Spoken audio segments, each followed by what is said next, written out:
Hello guys, Gameboy Hub here, and in today's video we are going to be doing another video involving the iMac G3. And today we are going to be trying to install Lubuntu version 16.04 on it. And if you don't know what Lubuntu is, it is basically a lightweight version of Ubuntu. Now on the website it says that this Linux distro can run on G3, G4 and G5 processors.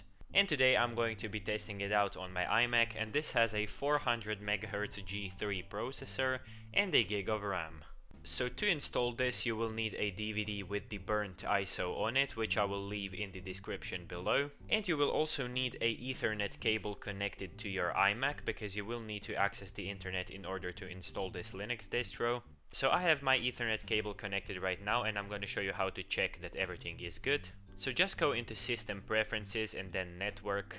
And if everything is good, you should see a green light next to the built-in Ethernet, and it should say that built-in Ethernet is currently active. So now we can close out of this. And that is pretty much it for the requirements. We are ready to put in the DVD and start the installation. So I will put it into the iMac's DVD drive.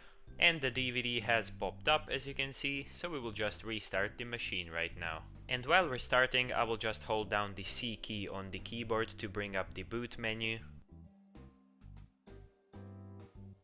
And here we are, welcome to Lubuntu 16.04. And to boot into Lubuntu you just need to press enter, and then it should start booting.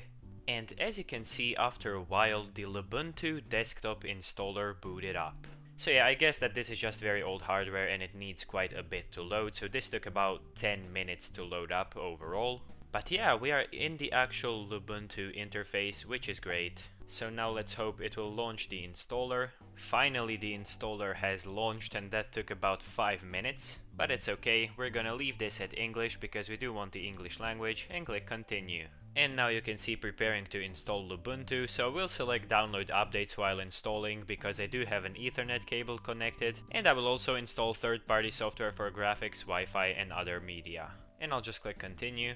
And now we have the installation type settings, so if you want to keep your OS X installed, you will select install Lubuntu alongside them, and if you want to erase the entire disk, you can select erase disk and install Lubuntu. And I will select the first option because I do want to keep my OS X installed, so I'll just select install Lubuntu alongside them and click continue. And you can now see which partitions of the disk are going to be formatted, which is fine, so I'll just click continue. And now you want to select your time zone, and mine was actually recognized automatically because I'm connected to the internet, so I'll just click continue. And then I will select US keyboard with Croatian letters because that is actually what I've got, so I'll just click continue. I also just noticed that there was a detect keyboard layout, which would probably detect it automatically, but it's okay since I'm pretty sure that I selected the right one. And now we need to type in all of our information, so for the name I'll just type in Gameboy Hub, and I'll just put this as my username, and I won't actually choose a password because I don't need it, or maybe I have to. Yeah, so the password is actually required because you can see that now that I've typed it in we can click continue, so I'll just click it. And I'm pretty sure this is the last step of the installer, so the installation might start up now. And yes, right now it is copying files, so I guess we can just put on a little time lapse and I'll be back when this is finished.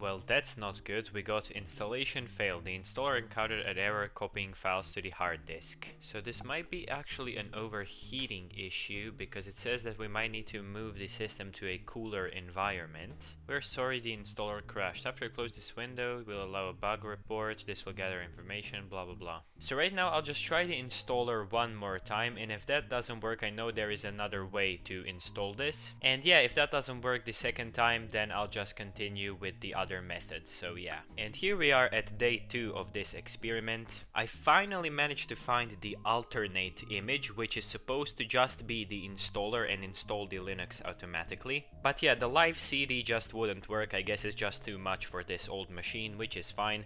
But this one took me ages to find, and I will definitely leave it in the description for you guys. And now I will insert the alternate disk, and let's hope it just automatically boots from it.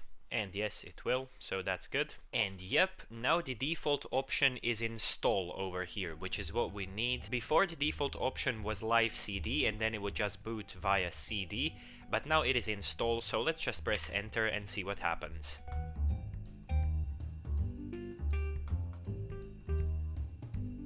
And there it is, the install menu. So I will select English, and for the location, they should have Croatia. They don't, unfortunately, so I'll just select other. And yeah, then there should be Europe over here.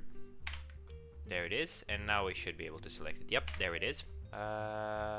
Language, so select your preference. Okay, I'll just select United States for this. Detect keyboard layout, yes, sure. We do not have a key like that. I believe this is a German key, and I do not have a German keyboard, so I'll just select no.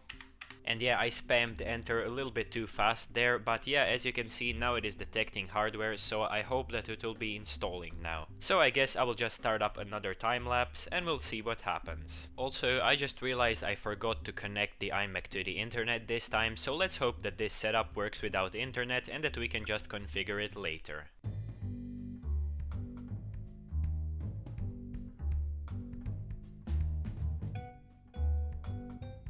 And yeah, we just stopped on the network configuration, so now I just connected the wire to my computer and now we should be connected to the internet. So I'll just retry the network auto configuration and hope it works. And yes, there we go, it has succeeded and now we can continue.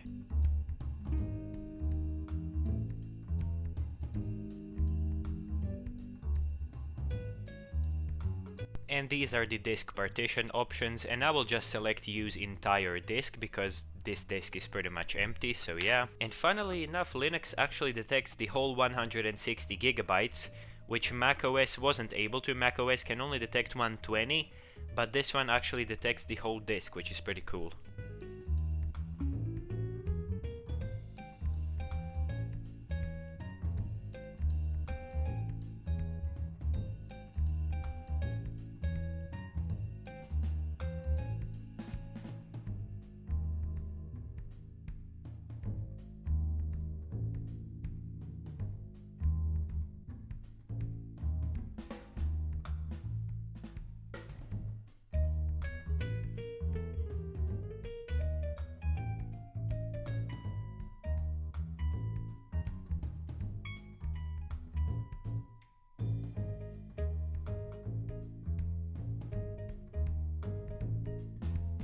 And there we are, officially in the Lubuntu Linux interface on the iMac G3. Now, as you can see, I moved the camera a bit closer so you guys can see the screen better. And I also wanted to mention that the machine takes about 3 to 4 minutes to boot right now, which is not that great, but considering how old this machine is, it is great that it even boots with this version of Linux. So you can see that everything runs okay, pretty much. There is a little bit of lag, but it's fine. Let's try to open up something, so I'll just open up LeafPad. I think that is Notepad.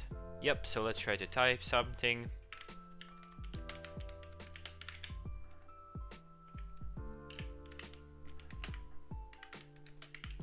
And you can see that the keyboard works absolutely fine and all of the functions in the program seem to work fine, so let's try to save it. There we go, and the notepad has saved, which is nice. So now let's try the big test. Let's try opening the Firefox browser and see if it will load a web page. And let's even see how long it takes to open. On the live CD, the browser took about 2 minutes to even open. And there we go, the browser has started opening after about a minute. So now let's see if it loads any of these web pages in. I have no idea which version of Firefox this is, it doesn't look very new. And this is actually version 45.0.2, which is far newer than I thought. The newest Firefox version is I think 90 or 80 something, but I'm not sure. But yeah, I remember running Firefox 45 like 2 years ago on school computers and it was running completely fine. So let's try to do something even more crazy. Let's try to load up YouTube. So we'll open up a new tab. So let's type in YouTube.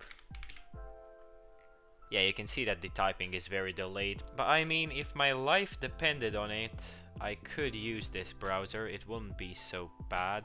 Okay, it has actually shown results, so let's try to click on youtube.com. Please don't crash. So it does ask me to update my browser, but I can click remind me later, so let's hope that it will still load it. And oh my god, are we actually going to go into youtube.com?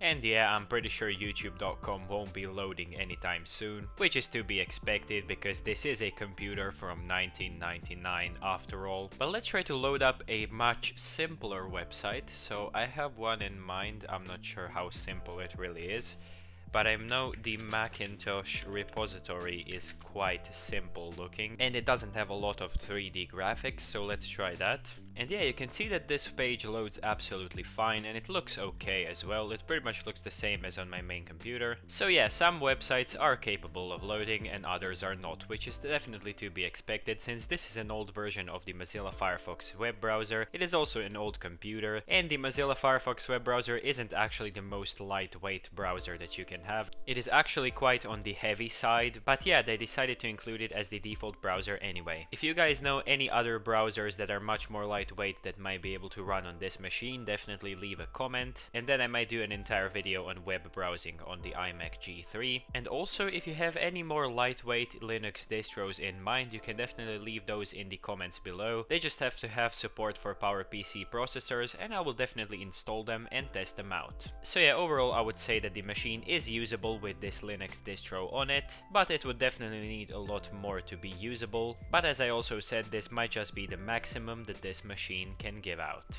So thank you guys so much for watching this video. If you enjoyed it, be sure to leave a like and subscribe for more videos like this one. Also, please check out my Twitter and Instagram, and I will see you guys in the next video.